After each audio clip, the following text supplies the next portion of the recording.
Hello दोस्तों, historical story team आपका तहे दिल से स्वागत करती है। दोस्तों, आज हम आपको इतिहास के एक ऐसे इंसान के बारे में बताने जा रहे हैं जिसने हिंदुस्तान पर अपनी पहली मुस्लिम हुकूमत कायम की। एक ऐसा सच जो आपको किसी ने नहीं बताया होगा। चलिए दोस्तों, एक कहानी के तौर पर इसको समझते हैं।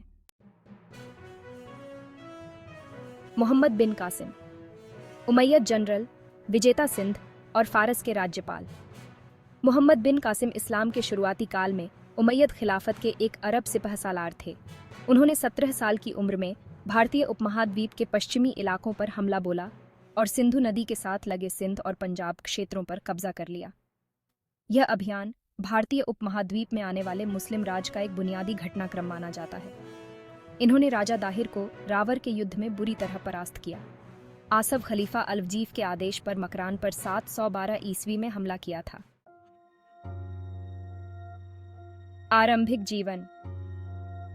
मोहम्मद बिन कासिम का जन्म 31 दिसंबर 695 ईसा पूर्व आधुनिक सऊदी अरब में स्थित ताइफ शहर में हुआ था। वह उस इलाके के अल सकीफ, जिसे अरबी लहजे में अल थकीफ उच्चारित करते हैं, कबीले का सदस्य था। उसके पिता कासिम बिन यूसुफ का जल्द ही देहांत हो गया और उसके ताऊ हज्जाज बिन यूसुफ ने, जो उमैयादों के लिए इराक के राज्यपाल थे, उसे युद्ध और प्रशासन की कलाओं से अवगत कराया। उसने हज्जाज की बेटी जुबैदाह से शादी कर ली और फिर उसे सिंध पर मकरान तट के रास्ते से आक्रमण करने के लिए रवाना कर दिया गया। मोहम्मद बिन कासिम के भारतीय अभियान को हज्जाज कूफा के शहर में बैठा नियंत्रित कर रहा था। 710 ईस्वी में ईरान के शिराज शहर से 6000 सीरियाई सैनिकों, 600 ऊंटों की सेना तथा 3000 सामान ढोने वाले बाख्तरी ऊंट थे और अन्य दस्तों को लेकर मोहम्मद बिन कासिम पूर्व की ओर निकला। मकरान में वहां के राज्यपाल ने उसे और सैनिक दिए। उस समय मकरान पर अरबों का राज नया था और उसे पूर्व जाते हुए फन्नाजबुर और अरमान बेला, आधुनिक लसबेला, में विद्रोहों को भी कुचलना पड़ा। फिर वे किश्तियों से सिंध के आधुनिक कराची शहर के पास स्थित देबल की बंदरगाह पर पहुंचे, जो उस जमाने में सिंध की सबसे महत्वपूर्ण बंदरगाह थी। देबल से अरब फौजें पूर्व की ओर निकलती गई और रास्ते में नेरून और सहवान जैसे शहरों को कुचलती गई। यहाँ उन्होंने बहुत बंदी बनाए और उन्हें गुलाम बनाकर भारी संख्या में हज्जाज और खलीफा को भेजा। बहुत सा खजाना भी भेजा गया और कुछ सैनिकों में बांटा गया। बातचीत करके अरबों ने कुछ स्थानीय लोगों को भी अपने साथ मिला लिया। सिंधु नदी के पार रोहड़ी में दाहिर सेन की सेनाएं थीं जो हराई गई। दाहिर सेन की मृत्यु हो गई और मोहम्मद बिन कासिम का सिंध पर कब्जा हो गया। दाहिर सेन के सगे संबंधियों को दास बनाकर हज्जाज के पास भेज दिया गया। ब्राह्मणाबाद और मुल्तान पर भी अरबी कब्जा हो गया। यहाँ से मोहम्मद बिन कासिम ने सौराष्ट्र की तरफ दस्ते भेजे, लेकिन राष्ट्रकूटों के साथ संधि हो गई। उसने भी बहुत से भारतीय राजाओं को खत लिखे कि वे इस्लाम अपना लें और आत्मसमर्पण कर दें। उसने कन्नौज की तरफ 10,000 सैनिकों की सेना भेजी, लेकिन कूफा से उसे वापस आने का आदेश आ गया और यह अभियान रोक दिया गया। मोहम्मद बिन कासिम भारत में अरब साम्राज्य के आगे विस्तार की तैयारी कर रहा थे जब हज्जाज की मृत्यु हो गई और खलीफा अल-वलीद प्रथम का भी देहांत हो गया। अल-वलीद का छोटा भाई सुलेमान बिन अब्दुल मलिक अगला खलीफा बना। अपने तख्त पर आने के लिए वह हज्जाज के राजनीतिक दुश्मनों का आभारी था और उसने फौरन हज्जाज के वफादार सिपहसालारों मोहम्मद बिन कासिम और कुतैबाह बिन मुस्लिम को वापस बुला लिया। उसने याजिद बिन अल-मुहल्लब को फार्स, किरमान, मकरान और सिंध का राज्यपाल नियुक्त किया। याजिद को कभी हज्जाज ने बंदी बनाकर कठोर बर्ताव किया था, इसलिए उसने तुरंत मोहम्मद बिन कासिम को बंदी बनाकर बेड़ियों में डाल दिया। मोहम्मद बिन कासिम की मौत की 2 कहानियां बताई जाती हैं। दाहिर राजा, सिंध के ब्राह्मण महाराजा, जिन्होंने 669 से 712 तक शासन किया। राजा दाहिर सिंह लोधी सिंध के अंतिम हिंदू राजा थे। उनके समय में ही अरबों ने सर्वप्रथम सन 712 में भारत यानी सिंध पर आक्रमण किया था। मोहम्मद बिन कासिम ने मिशन 712 में सिंध पर आक्रमण किया था, जहां पर राजा दाहिर सिंह ने उसे रोका और उसके साथ युद्ध लड़ा। उनका शासनकाल 663 से 712 ईस्वी तक रहा।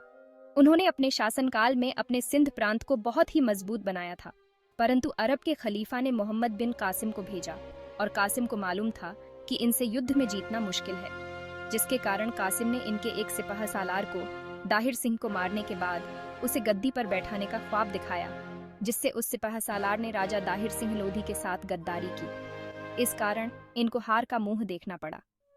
राजा दाहिर सिंह लोधी अपने जीवन काल में कभी कोई युद्ध नहीं हारे थे। 712 में राजा दाहिर सिंह लोधी की सिंधु नदी के किनारे मृत्यु हो गई। अरोड़ की लड़ाई 712 ईस्वी। 8वीं सदी में बगदाद के गवर्नर हुज्जाज बिन यूसुफ के आदेश पर उनके भतीजा और नौजवान सिपह सालार मोहम्मद बिन कासिम ने सिंधु पर हमला करके राजा दाहिर को शिकस्त दी और यहाँ अपना शासन स्थापित किया। 712 में सिंधु नदी के किनारे उनकी मौत हो गई। इनके पुत्र जय सिंह भी 712 में मारे गए। अलाफियों की विद्रोह संपादित करें।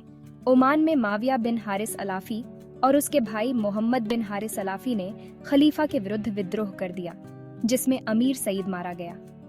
चचनामा के अनुसार मोहम्मद अलाफी ने अपने साथियों के साथ मकरान में शरण प्राप्त की, जहां राजा दाहिर का शासन था।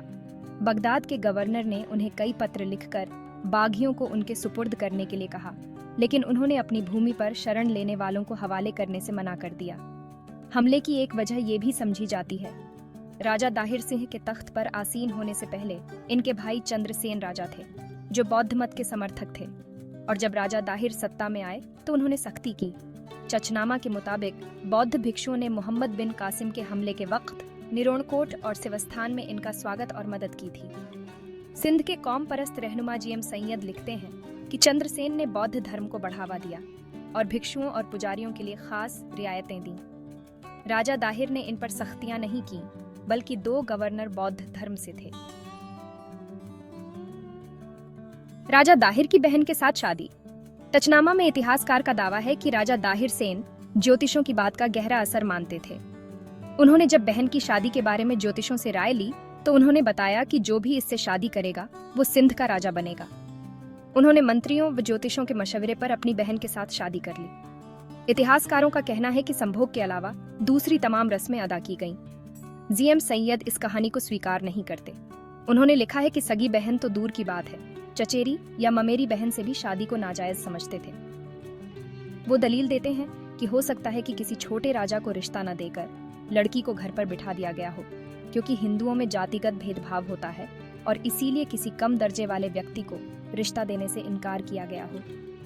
डॉक्टर आजाद काजी दाहिर का खानदान तहकीकी की रोशनी में नामक शोध पत्र में लिखते हैं कि चचनामे के इतिहासकार ने अरूड़ के किले से राजा दाहिर के हिरासत में ले गए रिश्तेदारों का जिक्र करते हुए लिखा है कि इनमें राजा की भांजी भी शामिल थी, जिसकी करब बिन मखारू नामक अरब ने पहचान की। अगर चचनामे की बात मानी जाए कि बहन के साथ रस्मी शादी थी, तो ये लड़की कहां से आई? राजा दाहिर की बेटियां और मोहम्मद बिन कासिम। चचनामा में इतिहासकार लिखता है कि राजा दाहिर की 2 बेटियों को खलीफा के पास भेज दिया गया।